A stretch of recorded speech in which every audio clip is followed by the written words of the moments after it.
Welcome Inspiring the Logic, I'm Nabid.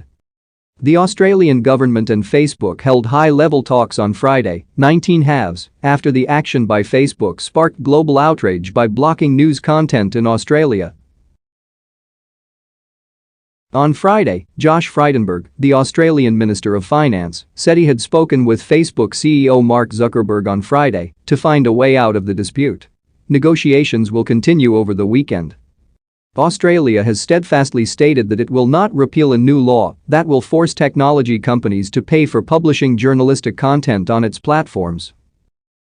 Scptt Morisson, Prime Minister of Australia, urged Facebook to discuss solving the problem. "People are seeing what Australia is doing," said Scptt Morisson, himself having discussed the situation with Indian Prime Minister Narendra Modi and Prime Minister Justin Trudeau.